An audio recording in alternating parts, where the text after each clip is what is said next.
ស្រឡាញ់បងត្រង់ក្បត់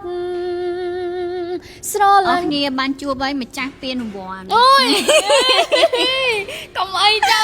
ដល់កំតន់អាយើងកំតន់អាអំនួតចាយើង ចាជូនពរ ចាសាធុក ជូន សា ពរអូនបានពាន ចា ហើយនេះបត់នេះអ្នកនរគ្នា ឡៃបងស្លាប់ចិត្តគ្មានអ្វីតវ៉ាតែនាងណាដែរដឹងថាខ្ញុំនេះឈឺចាំ គាំទ្រខ្លាំងមែនតើហើយឥឡូវសូមមកស្ដាប់អូនច្រៀងផ្ទាល់មួយឃ្លាបាន ចាបានតា ឥឡូវសុំសួរសិនក្នុងបទហ្នឹងដែលថាច្រៀងទៅមានការប្រមាអីផលវិបាកអីក្នុងបទហ្នឹងខ្លះ មានដោយសារតាទី1តង់លើខ្លាំងហើយមួយទៀតមិនមែនជាបត់ស្រីទេវាជាបត់ប្រុសអញ្ចឹងហើយវាមិនងាយស្រួលទេប៉ុន្តែយើងចិត្តតែខំប្រឹងបន្តទៀតទៅហើយបើមានចំណុចខ្វះខាតបងប្អូនគាត់ខមមិនមកវាថាគាត់កាយតម្រូវចាខមមិនបែបគេហ្នឹងហើយថាបណាខ្ញុំទទួលយកតែកុំយើងខ្មែរដូចគ្នាចាកុំបំបាក់ទឹកចិត្តព្រោះអីឥឡូវនេះគឺយើងកំពុងតែសន្សំចាសន្សំបទពិសោធន៍ហើយនឹងអភិវឌ្ឍខ្លួនឯងប៉ុន្តែក៏អត់ខឹងបងប្អូនដែរចាបងប្អូនខមមិនបែបណាក៏ខ្ញុំទទួលយកដែរចាអរគុណបងប្អូនអ្នកគ្នាដែលគាត់បានខមមិនលើកទឹកចិត្តខមមិនបែបចាស្ថាបនាខមមិនឲ្យកែតម្រូវចាខ្ញុំទទួលយកចាអរគុណបងប្អូន សម្រាប់ចាផ្ទាល់ចាសរសើរមែនតើថាអូនឯងគឺហ៊ានលើកយកបទហ្នឹងទៅច្រៀងទី1គឺបទប្រុសហើយគឺតង់វាពិបាកមែនតើប៉ុន្តែចាថាអូនឯងធ្វើបានល្អ ចាអរគុណមក ឥឡូវសុំដាក់មួយឃ្លាមកចា បាន 1 2 3ស្រឡាញ់បងត្រង់ស្មងស្រឡាញ់បងត្រង់ក្បត់ស្រឡាញ់បងអូនជួយចន់ស្គាល់ក្រុមរូជាស្នេហាស្រឡាញ់បងស្លាប់ចិត្តគ្មានអ្វីត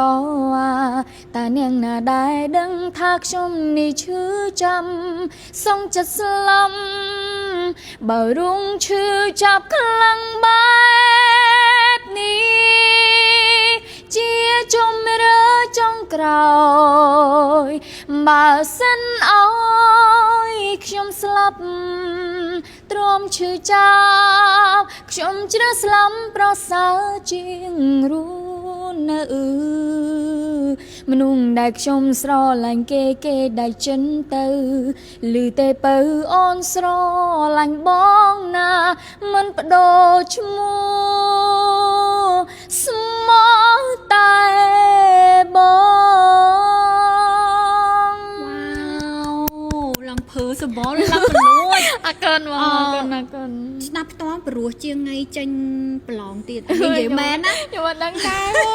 ថ្ងៃនេះគឺស្ដាប់អ្នកនរគ្នាធ្លាប់វីដេអូហ្នឹងផ្ទុះស្ដាប់ក៏ដល់ពេលមកស្ដាប់ក៏ជ្រាមផ្ទាល់គឺព្រោះខ្លាំងជាងថ្ងៃមុនទៀត ចាអរគុណបងអរគុណ មួយទៀតចាសុំសរសើរណាមួយទៀតគឺបត់ហ្នឹងលក្ខណៈថាតង់តាហើមវាវែងណាប៉ុន្តែពេលដែលស្ដាប់អូនឯងជ្រៀងគឺអត់មានអារម្មណ៍ដកតាហើមឲ្យរំខានណា ចាអរគុណបងអរគុណ ជូនពរឲ្យអូនបានពាន អរគុណបង